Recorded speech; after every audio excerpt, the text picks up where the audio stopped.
Hello दोस्तों।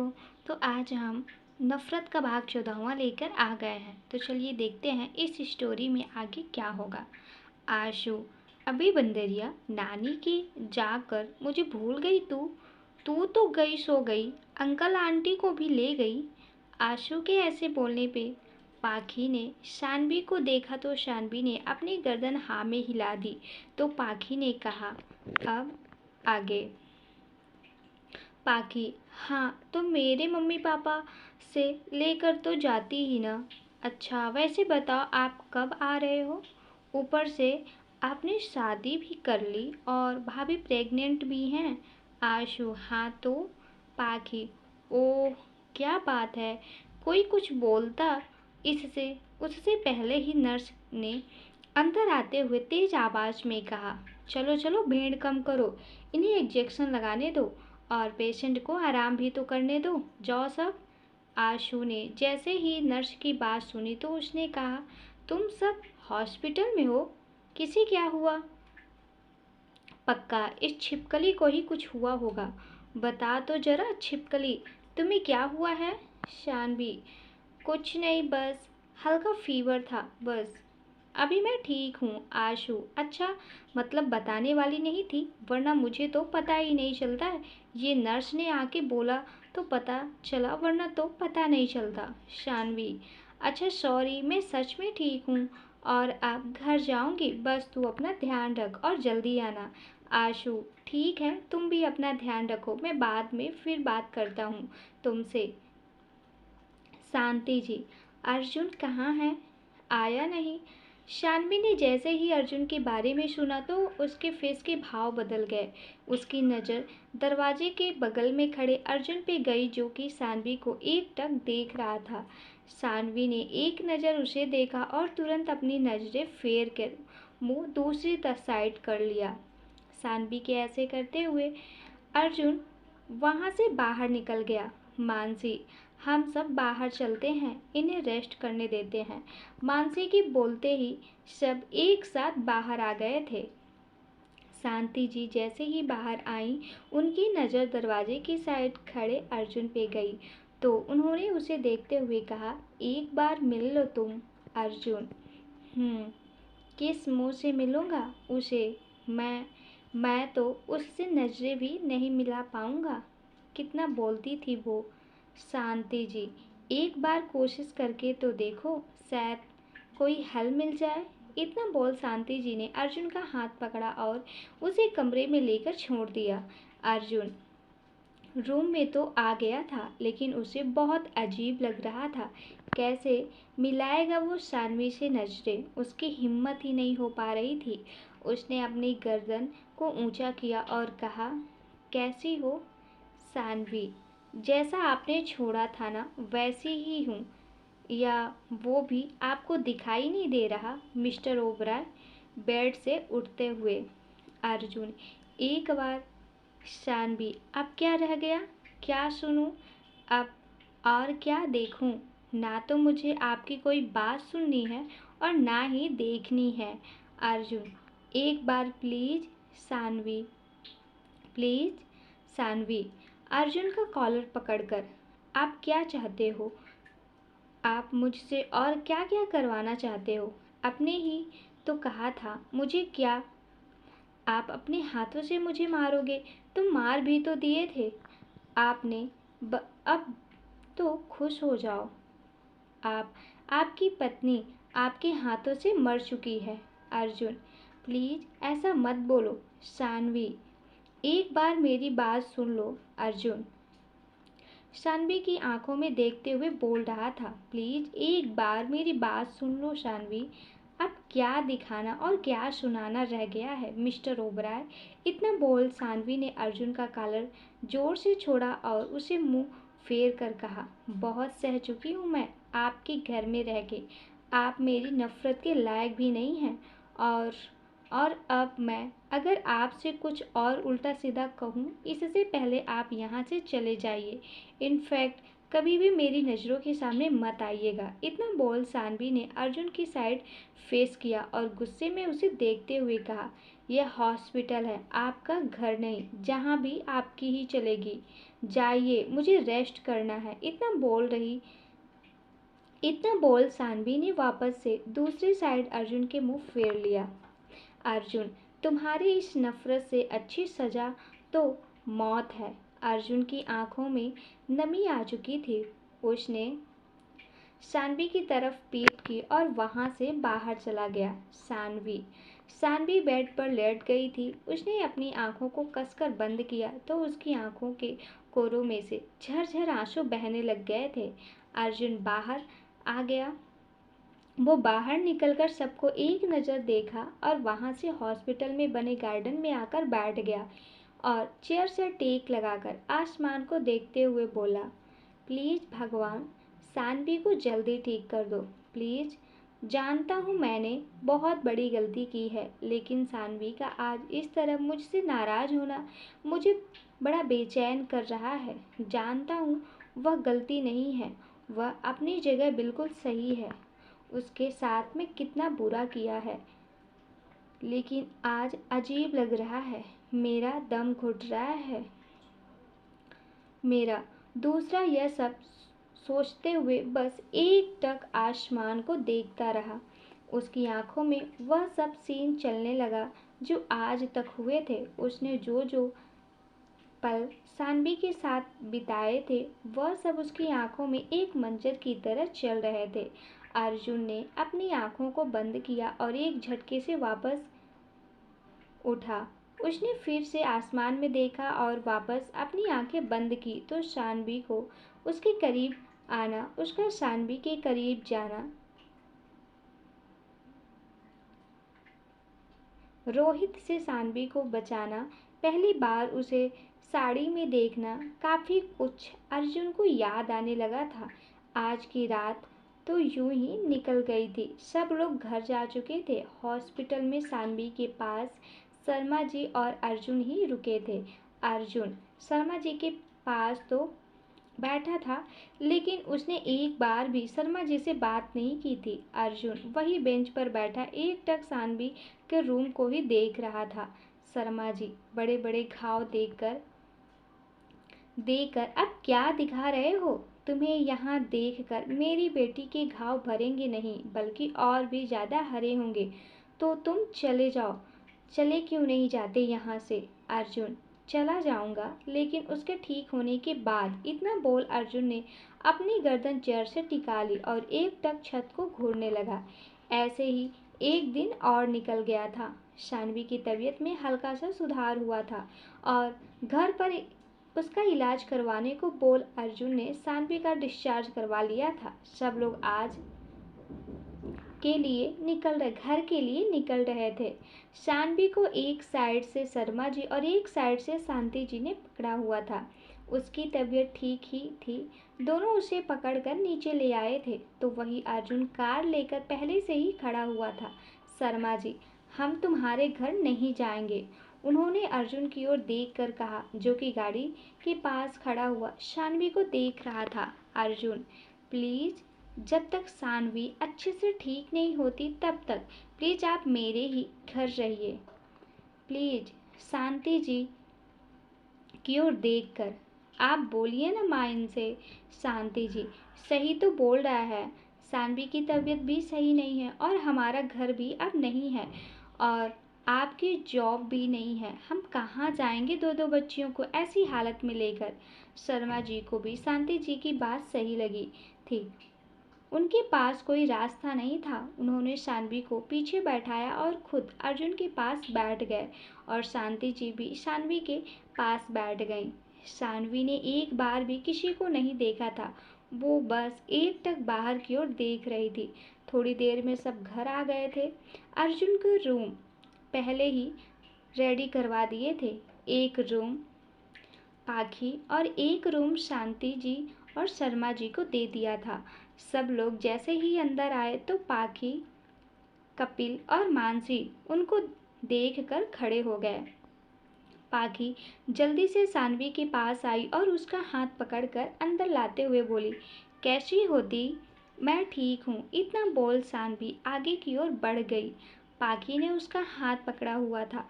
वो उसे लेकर ऊपर की ओर जा रही थी। अचानक ही सानवी की नज़र अर्जुन के रूम में गई तो सानवी ने एकदम रुक गई।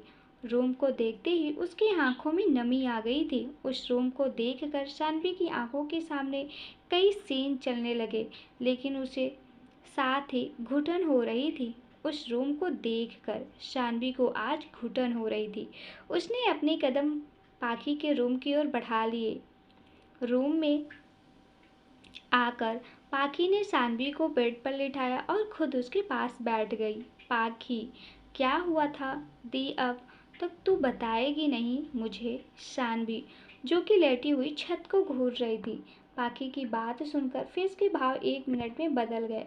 उसने पाखी को देखा और धीरे से कहा, मुझे थोड़ा रेस्ट करना है। पाखी, ओके दी। इतना बोल पाखी ने उसके सर पे हाथ रखा और वहां से उठकर नीचे चली गई। ऐसे ही आज का दिन भी नॉर्मल ही निकल गया था और सबके लिए सुबह नॉर्मल ही थी। नहीं थी तो सिर्फ अर्जुन और सानवी के लिए। अर्जुन अपने रूम में सानवी के आने के बाद आज ही अकेला था, वरना इतने दिन में सानवी हमेशा उसके साथ रहती थी। अर्जुन यही सब बैठा सोच रहा था। सानवी को इस घर में घुटन हो रही। उसने चारों ओर दीवारों को देखा तो उसकी आंखों से आंसू आ गए। वो रूम से बाहर आ गई तो अचानक ही नज़र अर्जुन के रूम पे गई तो अपने आप ही उसके कदम उस रूम की ओर चले गए। सानवी ने रूम में आकर देखा तो रूम में कोई नहीं था। शायद अर्जुन बाहर हो गया था। सानवी की नज़र बालकनी में गई तो उसे याद आया कि वो कई रात बालकनी में रोते हुए निकाल चुकी थी। रूम की दीवार जहाँ अर्जुन हमेशा उससे टिका के किस किया करता था। ये सब सोचते ही सानवी की आंखों में फिर से आंसू आ गए। उसने अपने कदम तुरंत बाहर की ओर बढ़ा लिए। वो रूम से बाहर आ गई तो वही शर्मा जी अपने रूम में बैठे हुए थे। वो चेयर पे बैठे हुए थे। उन्हें याद आ रहा था उस दिन का दिन जब वो काम पर गए थे और वाडिया ने उन्हें धमकी दी थी और वो माने नहीं थे और उन्हें इस बात का काफ़ी दुख था। वाडिया की शर्त ही यही थी कि सानवी से उसकी शादी करवा दे, लेकिन उन्होंने उन्हें साफ मना कर दिया था।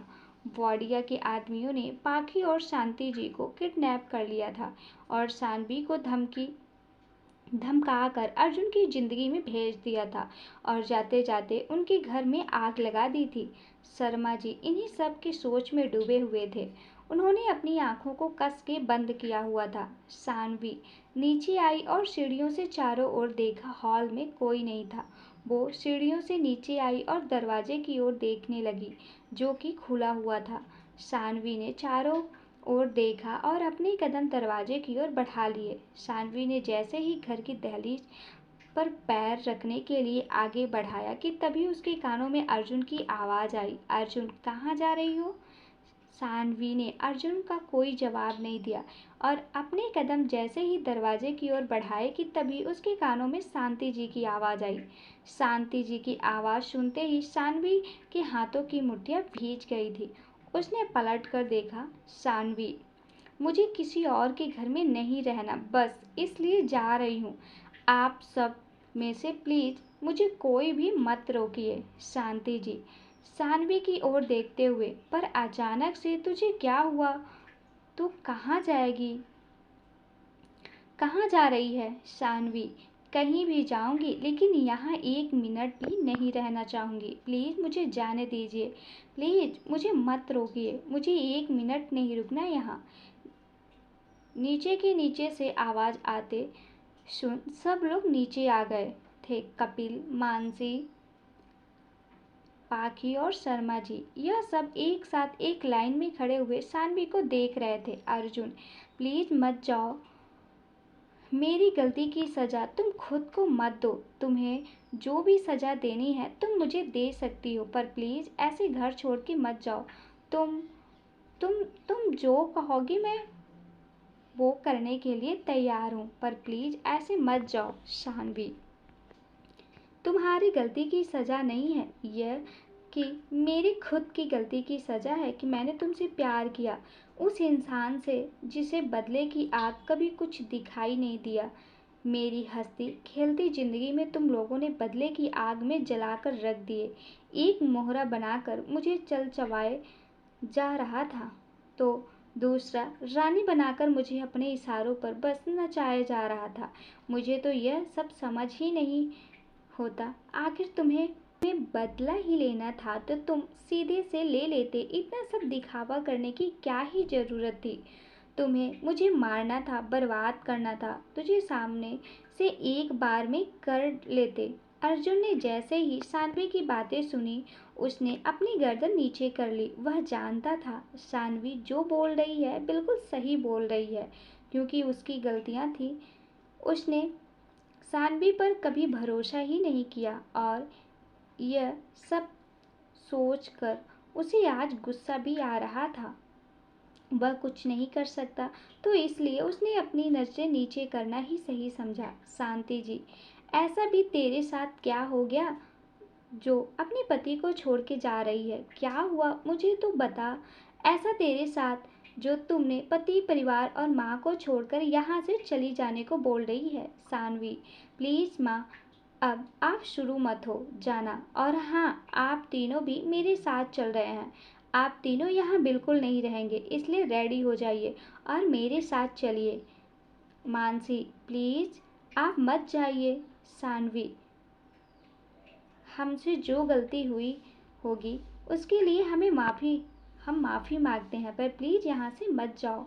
दरवाज़ा दरवाजे खुले हुए थे, लेकिन कोई था जो दरवाजे पे खड़ा ये सब सुन रहा था। शानवी, तो माफ़ करने की बोल भी कौन रहा है? मानसी जी, एक औरत होके आपने मेरे दर्द कभी नहीं समझा, उल्टा आपने मुझ पर गंदे गंदे इल्ज़ाम लगाती हैं। अच्छा नहीं लगता बड़े लोग और अमीर लोगों के मुंह से माफ़ी मांगना, इसलिए हाथ तो मैं जोड़ती हूँ और बोलती हूँ, मुझसे माफ़ी मांगने की आपको कोई ज़रूरत नहीं है। आप अच्छी नहीं लगते माफ़ी मांगते हुए। सानवी, मैं सोचती थी मुझे बहुत अच्छा परिवार मिला है, लेकिन आज इसी घर में मेरा दम घुट रहा है। नहीं रहना मुझे यहाँ। सोच रही हूँ कब जाऊँ।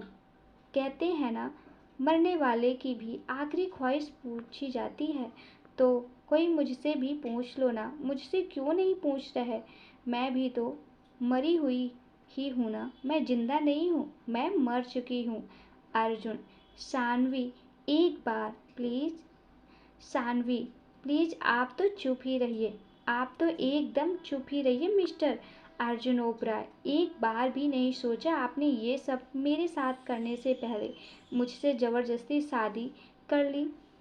याद है ना ये, या वो भी मैं याद दिलाऊं? मुझसे प्यार का नाटक किया, हर समय मुझे टॉर्चर किया जाता था और इतना कुछ करते थे, और आज मुझे रोकने के लिए ये सब किया जा रहा है। माफ़ी मांगी जा रही है अर्जुन की ओर देखकर।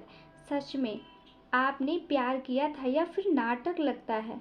वो भी नाटक था, क्योंकि वो भी आपके खेल का कोई हिस्सा हो सकता है ना। बताइए ना एक बार कि आपने सच में प्यार किया था या सब नाटक था। आशु, जो कि दरवाजे पे खड़ा हुआ था, उसने सब बातें सुन ली थी। ये सब सुनकर उसकी आंखों में आंसू आ गए थे। मानसी, जानते हैं शानवी, गलती हो गई, लेकिन गलती के बाद एक मौका तो मिल जाता है ना। मानसी ने शानवी की ओर देखते हुए कहा। हाँ शानवी, बस एक चांस दे दो, मैं कसम से पक्का सब कुछ पहले जैसा कर दूंगा। अर्जुन ने शानवी के सामने आकर कहा। शानवी, एक चांस? शायद याद हो तो अभी कुछ दिन पहले मैंने भी कहा था, you give me one chance mister Oberoi, ताली बजाते हुए। बट यू नो, आपने मेरी बात को एक बार भी नहीं सुना। कितना रोई थी मैं, कितना गिड़गिड़ाई थी मैं। मजाल है किसी का भी दिल पसीजा हो, पर मैं तो पागल हूँ ना, जो आप सबको इतना कुछ होने पर भी एक मौका देने का सोच रही हूँ। शानवी, चाहते क्या हो आप सब मुझसे? प्लीज़ मुझे जाने दो। क्यों नहीं जाने दे रहे हो आप सब? प्लीज़ जाने दो। मैंने क्या बिगाड़ा है आप सबका? अब तो सब सही हो गया ना? अब तो जाने दो। अर्जुन और बाकी सबके आगे हाथ जोड़कर, तुमने मुझे मारने के लिए बोला था ना, वो भी तुमने पूरा कर लिया। अब तो मुझे आज़ाद कर दो इन बेड़ियों से। थक गई हूँ मैं आप सबकी कड़वी बातें, आप सबके दिए हुए टॉर्चर से परेशान हो गई हूँ। गला भर आया मेरा। सानवी अर्जुन सानवी के सामने आया और घुटनों के बल बैठ गया और कहा, जानता हूँ गलती की है, लेकिन मैं ये नहीं बोलता कि मुझे माफ़ करो। मत करो माफ़, लेकिन ये घर और हमें छोड़कर मत जाओ। सानवी, प्लीज़ सानवी, मत जाओ ना। सानवी, आप सब का ये बढ़िया है। इतना कुछ करने के बाद भी मुंह उठाकर माफ़ी मांगने आ गए। थोड़ी सी भी शर्म नहीं आई आपको कि किस मुंह को लेकर माफ़ी मांगूं? एक बार भी ये सब नहीं सोचा? मानसी सानवी के पास आते हुए, प्लीज़ भाभी। सानवी चिल्लाते हुए, ओह प्लीज़ मानसी, मैं तुम्हारी भाभी नहीं हूँ। ये हक तो तुम लोगों ने उसी दिन खो दिया।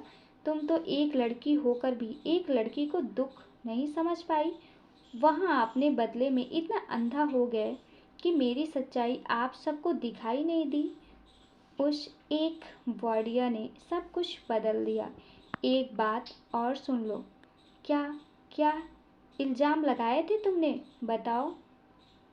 या तुम्हें याद है या नहीं, लेकिन मुझे बहुत अच्छे से याद है। तुमने कहा था ना कि मैं तुम्हारे बच्चे को मारना चाहती हूँ। इतना बड़ा इल्ज़ाम लगाने से पहले नहीं सोचा? अगर मैं चाहती ना मानसी, तो मैं तुम्हारे शादी आशु से कभी नहीं होने देती। पर तुम इस हद तक गिर जाओगी, मुझे इतना बोलोगी। इफ़ेक्ट तुम्हारी वो बहुआ मेरे दिलो दिमाग में अभी भी घूमती है। वो दम घुटता है मेरा उसे सोच सोच कर। तुम तुम एक लड़की और एक ननद तो अच्छी नहीं बन पाई, पर आशा करती हूँ एक पत्नी और एक माँ अच्छी बन पाओगी। सानवी अचानक आवाज़ सुनकर सबके दरवाजे की ओर देखा तो सबसे ज़्यादा शौक मानसी और सानवी को लगा, क्योंकि दरवाजे पर आशु खड़ा हुआ था, जो कि एकटक सबको देख रहा था। सानवी, आशु तू तू तू अचानक बिना बताए? आशु अंदर आया और बैग को वही साइड में रख कर सानवी के सामने आया और एक जोरदार थप्पड़ उसके गाल में मार दिया। आशु के थप्पड़ बहुत तेज था, जिससे सानवी गिरने को हुई कि आशु ने खुद उसे पकड़कर सीधा खड़ा कर दिया। सानवी अपने गालों पे हाथ रखे बस आशु को देख रही थी। उसे तो यकीन ही नहीं हो रहा था कि आशु ऐसा कुछ भी करेगा। आशु सोचा था, बिना बताए जाऊंगा तो तुम सबको सरप्राइज दूंगा, लेकिन तुमने तो उल्टा मुझे सरप्राइज दे दिया। तुम्हारे सरप्राइज के आगे मेरा सरप्राइज तो छोटा सा रह गया। सानवी, आशु एक बार मेरी बात तो। आशु चुप, एकदम चुप। इतना कुछ अकेली सहती रही और मुझे एक बार भी नहीं बताया। यही दोस्ती निभाती है तू मुझसे? यहाँ तक शादी के लिए भी तूने झूठ बोला, और क्या क्या छुपाया था तूने मुझसे? प्लीज़, मेरे पूछने से अच्छा है अब तो मुझे सच सच बता दे। उसके बाजुओं को पकड़कर झंझोड़ते हुए, बता ना। आशु के ऐसे करने से सानवी रोते हुए उसके गले लग गई। क्या बताती तुझे? मुझे लगा सब सही होगा। मैंने प्यार किया था जिस इंसान से, उससे शादी होगी। मेरा तो उसे मैं बदल दूंगी, लेकिन मैं ऐसा कुछ नहीं कर पाई। हार गई तेरी सानवी, हार गई मैं। आशु, सानवी इतना बोल अर्जुन के पास गई और उसकी कॉलर पकड़कर चिल्लाते हुए बोली, हार गई आज मैं? अर्जुन ओबराय, आज हार गई। मैं सोची थी आपको बदल दूंगी, मेरा प्यार आपको बदल देगा, लेकिन ऐसा कुछ नहीं कर पाई। पता है क्यों? क्योंकि मेरा प्यार सिर्फ प्यार था, लेकिन आपका बदला, आपकी नफरत बस एक जुनून बन गया था, जिसकी वजह से आपने अपनी आंखों पे पट्टी बांध ली थी। अगर मेरा प्यार दो तरफा होता ना, तो मैं बदल देती आपको, लेकिन मेरा प्यार एक तरफा था और इंसान एक तरफा प्यार की फीलिंग्स नहीं समझ पाता, और मेरे साथ वही हुआ। ये सब बोलते हुए सानवी लगातार रो रही थी और सबकी आंखों में आंसू थे। आंसू लगातार मानसी को घूर रहा था। सब एक जगह खड़े होकर ध्यान से शानवी को देख रहे थे। पता है मिस्टर ओबराय, वही हुआ। मैं आपको नहीं बदल पाई, हार गई मैं। कोशिश करती ना तो शायद बदल भी देती, लेकिन आपने क्या किया? मेरे आत्मसम्मान को ठेस पहुंचा दी, मेरी लाइफ को एक दिन में बदल दिया। इस बदले की आग ने आपको इतना अंधा कर दिया ना कि न तो आपको किसी पर विश्वास हुआ, न ही प्यार। उसकी कॉलर पकड़कर अपनी ओर खींचते हुए, आप तो प्यार करते थे ना मुझसे, फिर क्या हुआ? कहाँ गया आपका प्यार? क्या हुआ आपके प्यार का? क्या हुआ आपके सभी वादों का जो आपने मेरी रक्षा के लिए किए थे? और लेकिन रक्षक ही भक्षक बन गए तो फिर क्या करें? 7 फेरे, 7 वादे, कस्में खाई थी ना, सब कहाँ गई? मानती हूँ हमारी शादी जबरदस्ती हुई थी, लेकिन फेरे, सिंदूर, मंगलसूत्र, कस्में, वादे, वो तो सच थे ना मिस्टर ओबराय।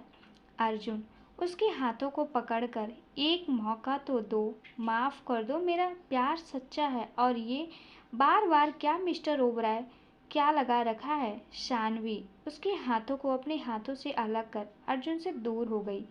शानवी, बस आप नहीं, न मुझे कुछ बोलना है ना ही सुनना।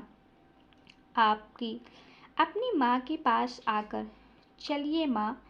आशु कहाँ जा रही है? मैं भी चलूँगा। शानवी, नहीं आशु, पागल मत बन, तू अपनी लाइफ में खुश रह।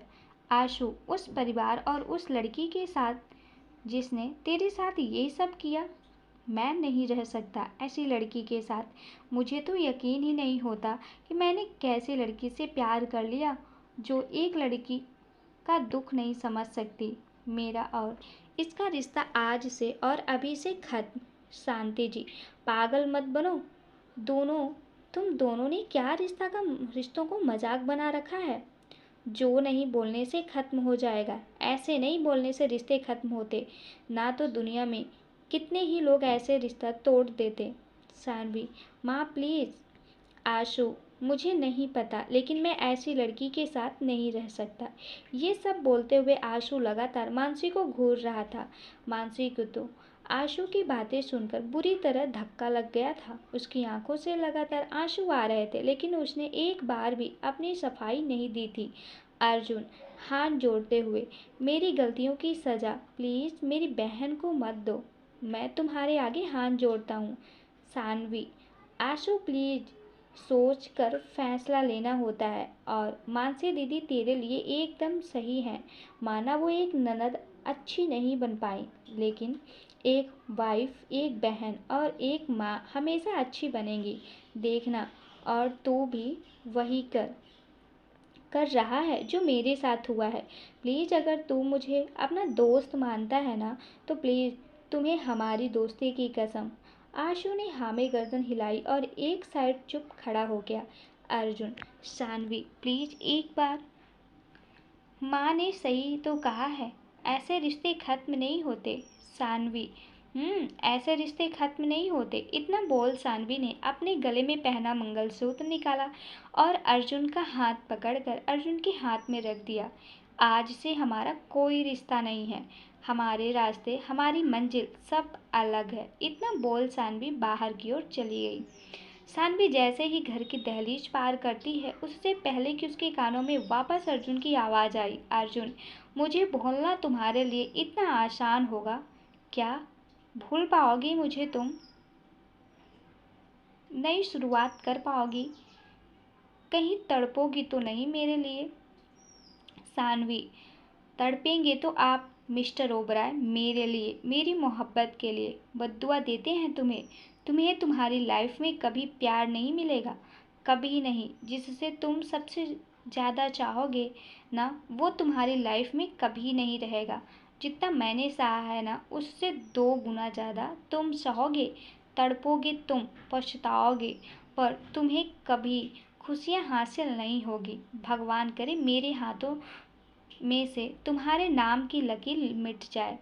भगवान मुझे तुमसे कभी दोबारा न मिलाए। आज से हमारे रास्ते और मंजिल दोनों दुआ है। इतना बोल सानवी ने जैसे ही कदम बढ़ाया, अचानक वो वहीं गिर के बेहोश हो गई। सबने सानवी को देखा तो जल्दी से भागकर अर्जुन ने सानवी को जैसे ही उठाने को हाथ आगे बढ़ाया, आशु ने उसके हाथों से सानवी को लेकर जल्दी से हॉल में रखे सोफे पर लिटा दिया।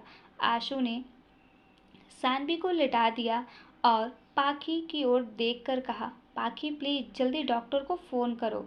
इतना बोल आशु सानवी के हाथों को मसलने लगा। शांति जी उसके पैरों को मालिश करने लगी।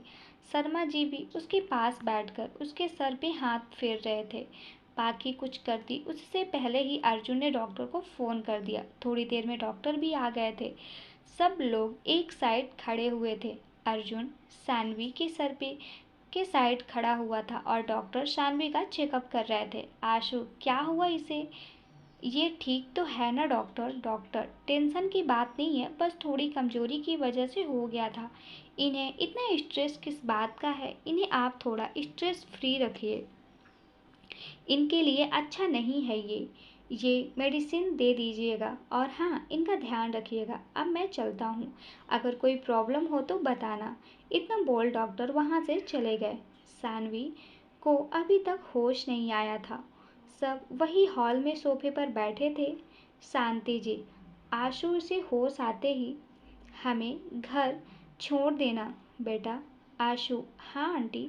मानसी अभी भी आशु को देख रही थी। उसने अपने कदम आशु की ओर किए और उठकर उसके बगल में आके बैठ गई। मानसी, मुझे माफ़ कर दो, जानती हूँ बहुत बड़ी गलती की है और मेरी गलती माफ़ी के लायक भी नहीं है, लेकिन फिर भी एक मौका दे दो आशु। आशु, बाद में बात करते हैं। मैं नहीं चाहता मैं तुमसे सबके सामने कुछ बोलूं, इसलिए किसी के सामने मैं कुछ गलत नहीं बोलना चाहता, पर हाँ, तुम्हारी गलती की मेरे पास माफ़ी नहीं है मानसी, पर प्लीज़ एक बार। Ashu, don't understand to talk about this matter at.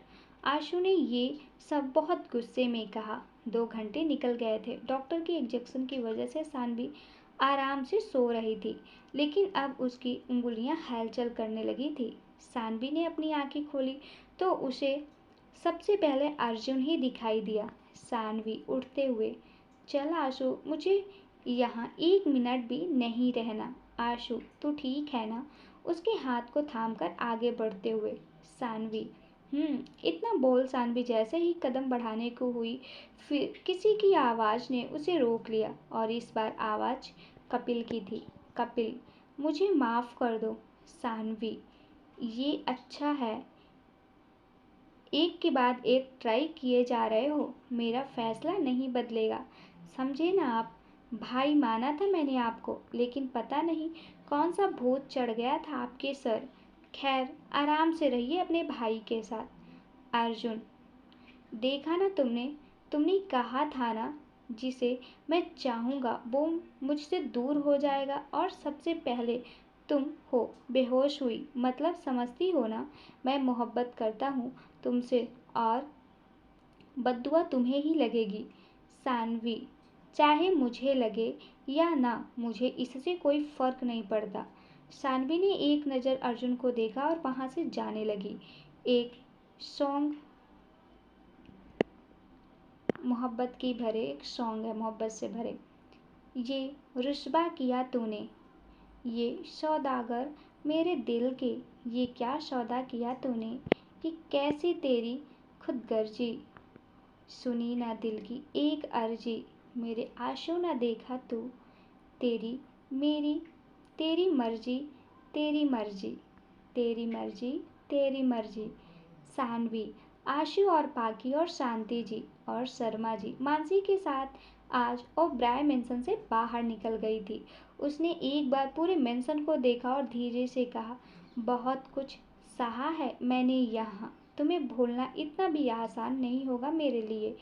आशु उसके पास आकर, चलें? सानवी, आशु और पाकी आगे बैठे हुए थे। खिड़की के एक साइड मानसी और दूसरी साइड सानवी थी। बीच में शांति जी थी, जिनके चेहरे पे दर्द के भाव थे। आज शर्मा जी चुपचाप बैठे हुए थे। सानवी लगातार खिड़की से ऊपर सर रख के बाहर देख रही थी। वही अर्जुन सानवी के जाते ही जमीन पे बैठ गया था। उसने अपने बालों में हाथ फंसाए और तेज आवाज में कहा, सब बर्बाद कर दिया मैंने, सब कुछ, जिंदगी, मोहब्बत, सब कुछ। तुम्हारी बहुबा के बहुत असर है। मुझे बस दूर जाना है, तेरे दिल से, निगाहों से गुजरना ही नहीं मुझको, तेरी गलियों से, राहों से। तेरी मंजिल भी झूठी है, तेरे सब ख्वाब हैं खोटे, तेरी राहें हैं फरेबी। कुछ घंटे में सब आंसू के घर आ गए थे। शांति जी और पाखी सानवी को पकड़कर अंदर ले आए थे। सानवी को सोफे पर बैठाकर आशु ने मानसी का हाथ पकड़ा और अंदर ले आया। सानवी लगातार बस मानसी और आशु को जाते देख रही थी, मन में सोचते हुए, सब मेरी वजह से हो रहा है ना। तुम दोनों के रिश्तों में दरार भी मेरी वजह से आ गई। मैं शायद खुद को कभी माफ़ नहीं कर पाऊंगी। इन सब में आज का लगभग पूरा दिन निकल गया था। सबने डिनर किया और रूम में आ गए। सानवी ने एक नज़र सबको देखा और अपने रूम में आ गई। सानवी ने एक कागज़ लिया और उसमें कुछ लिखने लगी। थोड़ी ही देर बाद सब सो गए। अगली सुबह रोज की तरह सब अपने कामों में लग गए। आशु, पाखी, मानसी, शांति जी सब डाइनिंग टेबल पे बैठे हुए थे। आशु, पाखी, सानवी नहीं आई। पाखी, मैंने बाहर से आवाज़ दी थी लेकिन उन्होंने कोई जवाब नहीं दिया। आशु, क्या, मैं बुला के लाता हूँ। आशु इतना बोल ऊपर सानवी के रूम की ओर चला गया। उसने रूम का दरवाज़ा खटखटाया लेकिन किसी ने भी नहीं खोला। काफ़ी देर कोशिश करने के बाद आशु ने जब जोर से दरवाज़ा पे हाथ मारा तो दरवाज़ा अचानक खुल गया। आशु अंदर जाते हुए, सानवी, सानवी, सानवी कहाँ हो? आशु को सानवी कहीं नहीं दिखाई दी। आशु की आवाज़ सुनकर सब ऊपर रूम में आ गए। सब सानवी को ढूंढ रहे थे। अचानक ही आशु की नज़र टेबल पे गई जहाँ एक कागज़ रखा हुआ था। आशु ने कागज़ उठाया और पढ़ने लग गया। आशु, जानती हूँ मैं गलत कर रही हूँ लेकिन मैं क्या करती, सब मेरी वजह से हो रहा है। तुम दोनों में दूरियाँ भी मेरी वजह से आ गई। मैं तुम पर या किसी पर बोझ नहीं बनना चाहती, तो प्लीज़ मुझे माफ़ कर देना। बहुत हिम्मत करके ये कदम उठा रही हूँ। मैं ये घर छोड़कर जा रही हूँ।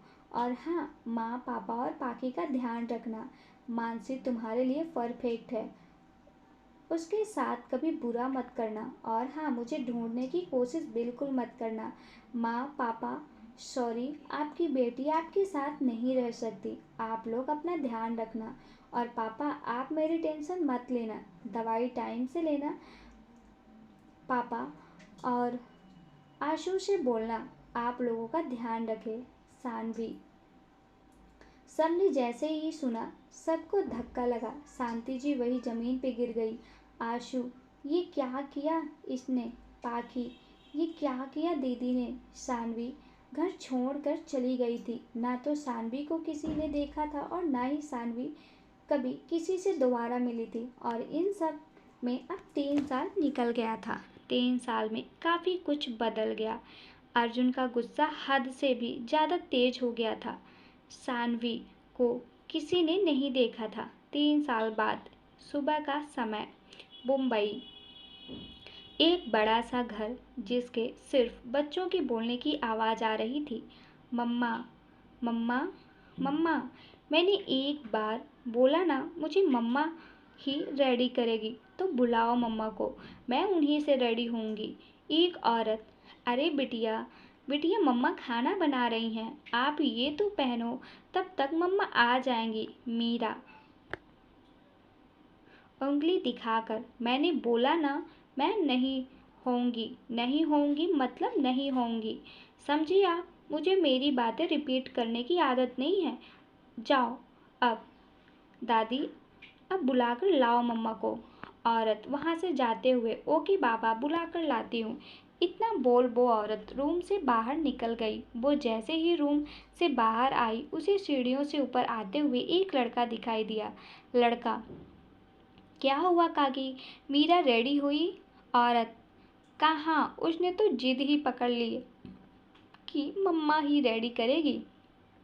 लड़का हंसते हुए, जाइए, जाकर सानवी को बुला लीजिए, उसकी मम्मा ही उसे रेडी कर सकती हैं। इतना बोल उसने एक कदम ही आगे बढ़ाया था कि फिर वापस रुक गया। और हाँ, अगर आपकी मैडम पूछे तो बोलना मैं स्टडी रूम में हूँ। और जी आरव बाबा। इतना बोल वो औरत सीढ़ियों से उतरकर नीचे किचन में आ गई। औरत, बन गया मैडम आपका नाश्ता? सानवी, क्यों काकी, आपकी मीरा बिटिया आज भी तैयार नहीं हुई? इतना बोल सानवी हल्का सा हंस दी। औरत, कहाँ सानवी मैडम, आपकी मीरा बड़ी शैतान है। सानवी अपने हाथ रुमाल में पोंछते हुए, अच्छा, सारा नाश्ता रेडी है, आप इसे हॉल में लगा दीजिए, मैं मीरा को रेडी करके लाती हूँ।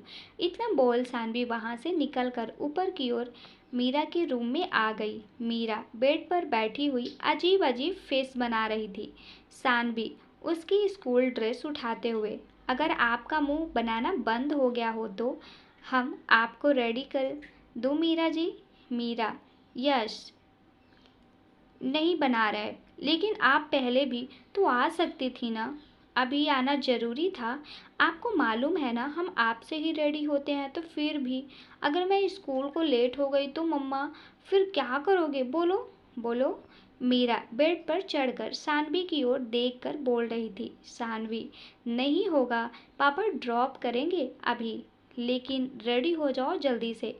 इतना बोल सानवी मीरा को जल्दी से रेडी करके नीचे सीढ़ियों से लाकर छोड़ देती है और उसे नीचे जाने को बोलकर खुद दूसरी साइड आ जाती है। सानवी एक रूम के बाहर आके खड़ी हुई और एक गहरी सांस लेते हुए अंदर आ जाती है और दरवाजे के पास खड़े होकर धीरे से बोलती है, सानवी, नाश्ता रेडी है, मीरा आपका इंतजार कर रही है, आ जाइए आप भी। आरव, तुम चलो, मैं आता हूँ। शानवी ने जैसे ही आरव की बात सुनी तो शानवी रूम से बाहर निकलकर नीचे आ गई, जहाँ मीरा डाइनिंग एरिया में बैठी हुई टेबल पर रखे प्लेट्स को घूरती तो कभी स्पून से प्लेट को बजाने लगी। शानवी, ये क्या हो रहा है बच्चा? मीरा, मम्मा मुझे भूख लगी है, बोलो ना पापा को कि जल्दी आए, मीरू को जोरों से भूख लग रही है। तो पापा तो आ गए ना प्रिंसेस, चलो नाश्ता करो। इतना बोल आरव जल्दी से आकर डाइनिंग टेबल पे बैठ गया। उसके बगल में सानवी थी और दोनों के बीच में मीरा। आरव, तुम्हें ऑफिस नहीं जाना क्या आज? सानवी, जाना है ना, क्यों? आरव, मैंने तुमसे कितनी बार कहा है मेरा ऑफिस ज्वाइन कर लो, पर तुम हो कि मानती ही नहीं हो। सानवी, मुझे अपने दम पे कुछ करना है, ना कि किसी के सिफारिश से। अगर मैं आपके ऑफिस में काम करती तो आप मुझे ना तो मेरी क्वालिफिकेशन देखती, ना ही मेरा टैलेंट। मुझे ये जॉब मेरे दम पे मिली है, इसलिए मैं वही काम करूँगी। मीरा मुंह बनाते हुए, ओफ, अगर यही बात करनी है तो हम कल से पापा के ऑफिस में ही नाश्ता डिनर वही करेंगे। आरव, सॉरी सॉरी बेटा, मैंने कुछ नहीं बोला, आपकी मम्मी बोल रही थी। शानवी, अरे अरे, ये आप झूठ बोल रहे हो, मैंने कब बोला? शुरू आपने किया था ना। आरव जी, आरव, ये तुम्हें लगता है मेरा प्रिंसेस मुंबई का bridge the great Aarav Malhotra झूठ बोलेगा? थोड़ी नौटंकी करते हुए। सानवी मुंह बनाकर उठते हुए, बड़े आए मुंबई के businessman the great Aarav Malhotra, वो बिजनेसमैन जो अपनी प्यारी सी बेटी से ही डरता है। मीरा, ये मम्मा, इतना बोल मीरा जोर जोर से हंसने लगी। सानवी मीरा को हंसता देख सानवी की आंखों में नमी आ गई। उसने एक स्माइल की और किचन में चली गई। आरव ने सानवी की आंखों में नमी देख ली थी। उसने एक फीकी स्माइल मीरा के सामने की और डाइनिंग टेबल पे खड़े होके सब हॉल में आ गए। आरव, सानवी, आ जाओ यार, मैं तुम्हें ड्रॉप कर दूंगा, जल्दी आओ। सानवी, आ रही हूँ ना। मीरा, अरे मम्मा जल्दी करो, मैं आपको ड्रॉप कर दूंगी। सानवी, दोनों बाप बेटी के ड्रामे खत्म नहीं होंगे। उन दोनों के पास आते हुए आरव, क्या करे मोहतरमा, आप ही हैं इतनी खूबसूरत। इतना बोल आरव ने हल्की सी स्माइल की और एक साइड खड़ा हो गया। मीरा झुकते हुए, यस बेबी, आप बहुत ब्यूटीफुल हो और आज तो गजब लग रही हैं। पापा का तो दिल ही बाहर आ जाएगा। सानवी ने मीरा की बात को सुनकर आरव की तरफ देखा, जो दूसरी ओर देख रहा था। शैतान की नानी, कहाँ कहाँ से सीखती हो ये सब? और पापा के दिल को तो पता नहीं, पर अगर हम यहाँ से नहीं गए ना, तो आपकी क्लास टीचर आपको ज़रूर क्लास से बाहर निकाल देंगी। फिर आपका दिल ज़रूर बाहर आएगा। सानवी की बातों पर सब खिलखिलाकर हंसने लगे। आरव, सानवी और मीरा तीनों कार से आकर बैठ गए। सानवी पीछे बैठी हुई थी, मीरा और आरव आगे थे।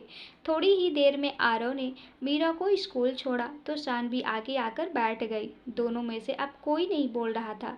सानवी की नज़रें सामने थी तो वही आरव का ध्यान सिर्फ कार ड्राइविंग में था। थोड़ी देर में आरव ने भी सानवी को उसके ऑफिस छोड़ा और खुद अपने ऑफिस चला गया। ओबराय मैंसन आज भी बिल्कुल पहले जैसा, कुछ नहीं बदला था। बदला तो सिर्फ एक चीज़, और वो भी इस घर में बच्चे की आवाज़ आना और अहाना का परेशान होना। इन 3 साल में कपिल ने अहाना से शादी कर ली थी और उनके एक प्यारी सी बेटी थी जो कि पूरे 2 साल की। अहाना, अर्जुन सर, कपिल, आ जाओ नाश्ता रेडी है। कपिल सीढ़ियों से आते हुए, तुम्हारे अर्जुन सर कब के जा चुके हैं। अहाना, गए भी बड़ी जल्दी करते हैं, ऐसे नहीं नाश्ता करके जाऊं। कपिल, हाँ बाबा, मैं भी जा रहा हूँ। अहाना, हाँ सुनो मिस्टर देसाई वाली, फाइनल फाइल मैंने कंप्लीट कर दी है, उसे ले जाना। और हाँ, फाइल है कुछ वहाँ तो वो ले आना। कपिल उठकर जाते हुए, ओके बेगम साहिबा, और कुछ फरमान। अहाना, हाँ है ना, बेबी के लिए डायपर्स ले आना, वरना वो आपके ऊपर फिर से वॉशरूम कर देगी।